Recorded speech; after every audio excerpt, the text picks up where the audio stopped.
Welcome, ladies and gentlemen, to today's episode of Lab Time. We're doing something a little different that I think some of you might appreciate. As you may or may not know, we have all kinds of fun toys and equipment to make digital negatives. What I'm going to try and do today is use as little of those toys and equipment as possible to create a reasonable digital negative for silver gelatin. I've never done it exactly this way before, but if I had to do this at home, and I had a gorgeous image that I had shot on a digital camera and I needed to make a silver gelatin print of it, and I wanted to do it myself with just a computer and an inkjet printer and my regular darkroom, this is what I would do. So, we're going to be using the Epson 9880 with just the standard ink set. We're using photo black, because that's what you use for printing glossy, luster, whatever. And I'm not going to use any rips. I'm not going to use a photospectrometer. I'm not going to use any spreadsheets, which for those of you who know me, is very difficult. We are going to freeball this, and I'm not going to use any of my fun toys. I'm not going to try and use any math. We'll see how this goes. I do have some supplies that you will need if you're going to try this yourself. You need an inkjet printer, doesn't really matter which one, as long as you've got one. You need Pictorico TPU 100 Ultra Premium OHP Transparency Film. Link in the description down below. I don't even have affiliate links, just go find it. You need a computer, and you need Photoshop. And of course you need an image to work on. Then you'll need a Step-Test-Wedge. So we're going to start this actually with none of those things. We're just going to take a blank section of Pictorico OHP and do what's called a min-max. Min-max is what you're going to use to figure out the least amount of exposure you can get in the darkroom to get a proper black out of the paper that you're using. Today, just because we're not profiled for it, we're going to use Ilford Multigrade RC number 5. Ilford RC Multigrade number 5. Great little paper. We use it all the time for contact sheets. I've never profiled for it, so we're going to try this the inkjet way. So what you do is you go into the darkroom and you take your empty, just blank sheet of OHP and put it on half of your piece of paper and do a regular test wedge like you would do when you're starting any print. We typically like 5-second increments, 5, 10, 15, 20, 25, 30. Then process it, develop, stop, fix. And what you get will be varying shades of black. That is going to tell us what our ideal exposure will be using the least amount of time to get a proper black. So once you've done that, you can start with your test wedges. We'll get into that in a second. For now, let's go look at our min-max. All right, so min-max. It's really easy, and we're gonna use literally as little paper as we can get away with. I have here a blank piece of Pictorico, and I have here just a tiny baby sheet of the paper that we're gonna use. You just take it in the darkroom, slice it up. It's fine, we're gonna be working on tiny sheets all day. And what you're gonna do is just slam this anywhere on this piece of paper and expose it to light like a step wedge. And then once you've processed it, you come out here and you figure out what those are. So I've got one here, and then it gets really hard to tell where exactly the next one might be. So what that tells me is that here I've got my increments of 5 seconds. So I've got 5 seconds, 10 seconds, 15 seconds, and then anything past 15, I can't tell the difference. The black's all the same to me. So what that means is at 15 seconds, I have a good paper black, and I'm also printing all the way through the Pictorico to get a good paper black. You can see the edge of this if you look super close, but you can't see a difference between the black inside and outside of where the Pictorico was. So that means all of my rest of my work today in the darkroom we're gonna use a 15-second exposure all day. Now, when I say I really mean Taylor, because Taylor's the darkroom guy and he's gonna do all the darkroom processing, because I would manage to get in there and like put it in the fixer first or something terrible. Taylor knows what he's doing and I don't. So Taylor will be doing step wedges for the foreseeable future, and I'm sure he's thrilled about that. So now that we know our 15-second exposure, it's time to print a Step-Test-Wedge with nothing going on and use that. So back to the computer. So on the computer, we have the Piezography 21 Steps of Gray Profiler Target. I would use this with my fancy photospectrometer, blah, blah, blah, blah, blah. We're not using that. I'm just using it as a step test because it gives me 21 different targets to choose from when we're messing with curves. But I'm not gonna do any of that yet. All I'm gonna do now is to add a layer here that completes the letters M and Q, because for whatever reason, these two letters don't work in this poor image. And then I need to check my profiles. This is super, super important. So we're in Photoshop, edit, and you need to figure out what profile you're using. This image is in sRGB. I'm gonna leave it. I'm gonna make a note of that, right? You have to convert any future image to whatever profile you happen to be working in. You can convert this whole thing to ProPhoto and work exclusively in that. This one's in sRGB, I'm gonna leave it. Don't worry about it. Then, image mode. You need to know that you're in RGB color, that's important, and you need to know if you're 8 or 16-bit, just so that whatever we do all day, we're gonna be consistent. So this is RGB, 16-bit, sRGB. I know, it's a lot of letters and words. What we do now is we print this bad boy, just this, on Pictorico. In order to do that, we have to do a couple of things real quick. We're gonna select both layers and we're gonna flatten the image. Command or Control I to invert, I for invert, it actually makes sense. And then you need to flip the image horizontally. I made myself a keyboard shortcut for this because I do it all day, but you want it to look backwards on the screen. You can do that from Edit or somewhere else, I don't know, Transform maybe? Yeah, and flip horizontal. That will get where you're trying to go. I just have a keyboard shortcut because I'm fast. Now we print this on just standard settings. We're not going to use anything fancy. I happen to have a great big sheet of Pictorico loaded here, but I'm going to use my standard inkjet printer. And this is important. You got to take note of some things. Pick a printer profile and stick with it.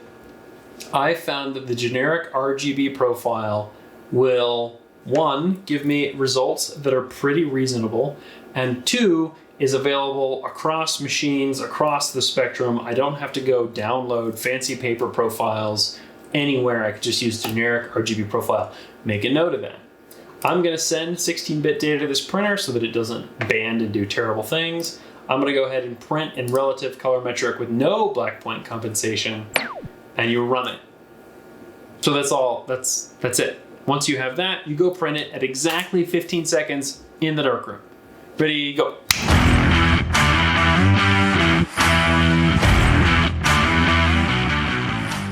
Okay, so thanks to Taylor's darkroom magic, we have a step test wedge that's been printed with no profiles, nothing interesting. It looks terrible. It is dark, dark, dark, dark, dark, dark, dark, dark, dark, dark, dark. It's just too dark, and then it goes to pure white instantly. That's a problem. That's not gonna work. So what we're gonna try and do now is match what this is to what it should look like. So I loaded a sheet of just standard luster Epson paper into that printer and printed the target again, knowing what it looks like. This is what it ought to look like. And so then our goal is to match these two up. And right now they look nothing alike. And we're gonna do that in Photoshop by hand the hard way. Ready? So we are going to undo our merging and inverting and all the terrible things that we did. And we're gonna create just an adjustment curve. And the reason we're going to go in and use curves is that you can see in curves each of these spikes, which is where each of these tones is. And thank goodness, Photoshop gives you the option to click on this little guy here, and then you can literally just go grab the tone you want to move. So we know that the whole frickin' thing is too light. And what we're going to do is click on a tone that's too light, that's not raw black. Like you can see if I click on B here, and over in my histogram, Photoshop wants to move the raw black point. Don't move your black point. Don't move your white point. You need to move something above that. So what I'm going to do is just get myself started here and do some really terrible things.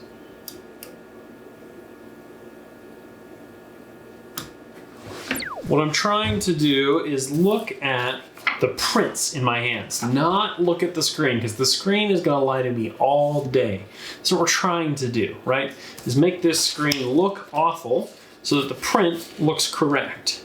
And I'm going to say every tone all the way up to R needs to get drastically lightened.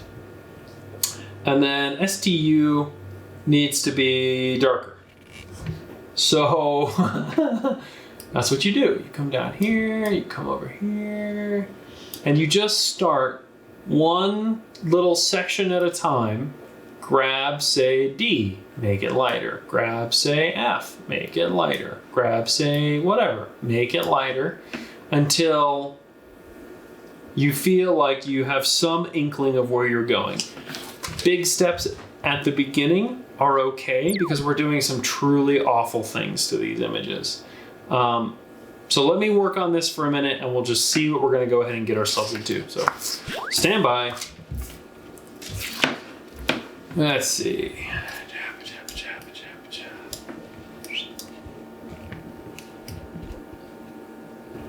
Okay, so I think I've got myself in, generally speaking, a better place. I know it needs to be a boatload lighter. I'm just gonna pick an amount of boatload lighter and see what happens. So I know there's some terrible things that are going on with this. I know it looks terrible. That's okay. This is a starting point, right? I know the whole thing needs to be lighter. We're gonna go with lighter. So take the curve that you just made, give it a name. Version 1. Why not? Then you're going to, again, do the exact same steps as before. Flatten the image, flip it. Oh God. Invert it, flip it, print it, and make sure that you're using the exact same settings you were using before. So all of your various settings need to be exactly the same. Print, then take it into your darkroom, print it at the exact same time as earlier. Don't screw with it. No step test wedges. It's the same time. For us, that's 15. Whew. Ready to go.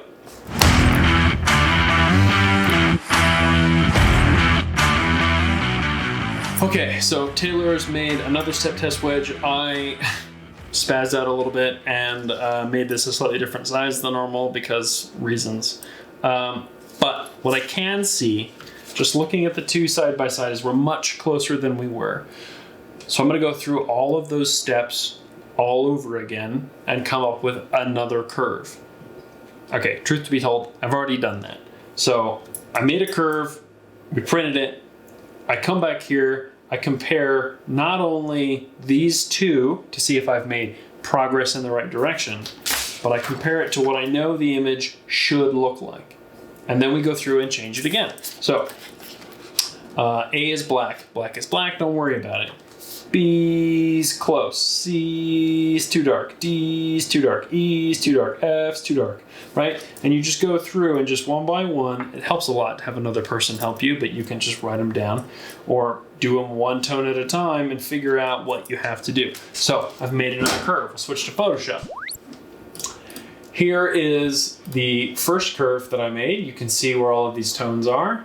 Then when I add the second curve, you can see where those tones are. So if I just swap back and forth, you can see I'm lightening still, and I'm trying to figure out this deal in the highlights. But you can see the terrible, terrible, horrible bad things that are happening on the edges of this curve. We are flattening the heck out of this image in order to take the inkjet outputs that it's trying to give us and put them into something useful. So Now that I have this new curve, right, we went from here to here. We're looking at this histogram up here. Everybody pay attention. We went from here to here. I'm going to do the exact same thing, right? Turn this layer on, flatten it, print it, rinse and repeat. And we're going to do that a couple of times. You don't have to watch every single thing that I do, but we're going to go through this a couple of times, and we'll come back to you in however long it takes with some sort of answer. So let's just like skip to all that. Go.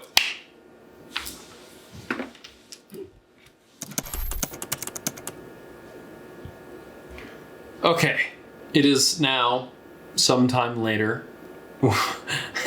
We are on our 5th curve and we finally got something we like.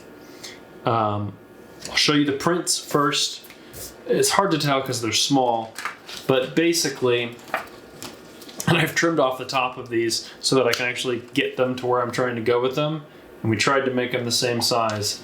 The paper-based tone is different, but generally speaking, we're getting much closer. I got a good black, I got a good white, and I've got some steps in between that are close. We're not there yet, but we're close. We're close enough that it's actually, without a photospectrometer or a densitometer, it's hard for me to actually see what's going on with just the step wedges. Like, you look at these frickin' things for so long and you just can't anymore. So we're gonna go ahead and take an image that's high contrast with a lot of all the zone tones in it, and we're gonna print that using our existing curve. Speaking of curves, let's look at the curve. So I'm just gonna walk you through all the versions of curves that we ended up with. So you can look here, that's cool, but I'm not actually gonna turn these all on and off. I want you to look at the histogram over here, and that'll show you what I'm doing to each of these. So here's version 1, right? I knew it had to be lighter and flatter. Version 2, all I do to change this is I duplicate the base curve, turn it off, and edit this one. Version 3, version 4, same thing. Like you can see just from one to the next, I'm only choosing specific tones that change, not all of them change. So here's what version 4 looked like, right? On, off, on, off. Right? Then we go to version 5. This is basically the final. So you can see between 4 and 5, I'm not changing very much. I'm just trying to deal with these extreme highlights. And there are a couple, I think, really subtle shifts down here. We're only going a couple of points at a time here. We're making it as subtle as we can. So now I've got this version 5 curve, which looks terrible on the screen. It's supposed to look terrible. We've not touched our black point or our white point, because that is verboten. What we're doing is taking all the points in the middle and ruining them. So I have my beautiful V5 curve here. Now what I'm going to do is up in properties in Photoshop, I'm going to click on the little menu inside the curves thing, and I'm going to save this curves preset as whatever I want to save it as, right? So this is going to be version 5. What would this be? This is RC multigrade 5, and today is 6/1/22, and it's also happens to be 420, right? So I'm giving myself as much information in that as I can, and I'm going to save it. Now I'm going to open a picture and apply that curve to the picture. I'm going to include this step test wedge on the bottom just for grins. So I've already built this. It lives right here. This is an empty curves layer that I made, but I'll just get rid of it so that we can show. So this is the picture we're going to try and print. And it has some raw black, some close to black, some lots of midtones, and some pretty good highlights. Like if I show the window histogram and bring that where you can see it, doesn't get any bigger, but you can see I've got white, I've got near black, and pretty much everything in between. That's what we want. So all I do is go into adjustments, make myself a new curves layer, grab this little menu, load a curves preset, which is the ridiculous curve that I just made, #420. And it absolutely ruins the picture. Like, that's what it's supposed to look like. And this is what we have to output to make it do that. Now, I can tell right away that we're not there, right? This is not a gradual tone shift. There's something going on here, but it's at least a step in the right direction. So now that I've got my curve applied to my positive image, I'm going to what? I'm going to flatten, invert, and flip. Then I'm going to print this on Pictorico and print it in the darkroom at exactly 15 seconds, just like we've been doing all day. Maybe this is the last one. Okay, let's go.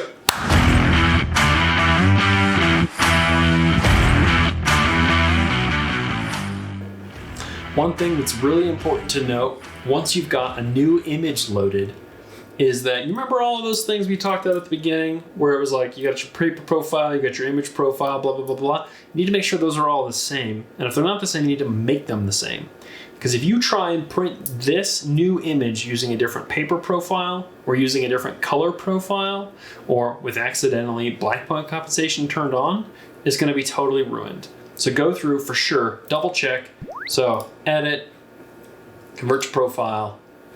See, look, we're in ProPhoto and I need this to be in sRGB because that's what I've calibrated at because I'm a spaz. So I need to go ahead and convert that. And you may or may not be able to see, but there's a change to this image when that happens.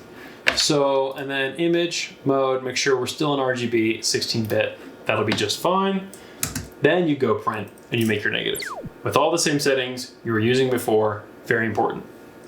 Okay, now we'll go into the darkroom. Go.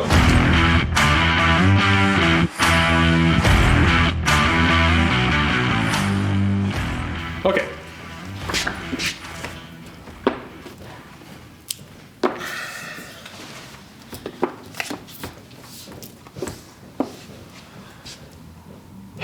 Honestly, that's closer than I thought we would get. We're not there yet, but with a little bit of effort, 5 different curve versions, and just basic knowledge, we got pretty close. If you look between the two images, aside from the ridiculous scratch in the sky, because I scratched the negative material, black is not quite black, but it's close. Highlights are actually holding detail really well, especially in the clouds. The foreground details are really close match, but there's one tone that we're just not quite catching. And there happens to be a lot of that tone in this image. It's here. This tone is somewhere between B and C on our Step-Test-Wedge, which looks like a big jump, but it's really easy to see when you come here and it's a huge jump and it looks terrible. So I'm actually pretty close with this. I'm happy enough that I can say, yes, this is doable. It will work. You can do this yourself at home with only some time and suffering. And if I wanted to continue down this rabbit hole, I would pull the C tone back down a skosh, leaving most of the rest where it is. And I think that would pretty much get me there. I could also print this just a skosh darker and get a lot closer if I was willing to let go of the highlights. And this is just one image. So what you would do is get this curve to the point where you think it's the answer, and then print several images small like this, like 8x10, 11x14 is fine. Print a few and see what you can get yourself into, see what starts to look right, see where you get consistent errors, and then you've got your own silver gelatin profile for that specific paper, for the current recipe that Ilford's using to make it, in the current chemistry you're using. If any one of those things changes, this will change. Your result will change. You'll have to go through the whole process all over again, or at least go through the process to switch up the curve that you're using. But I think that gets us really close, and I'm actually quite pleased with that.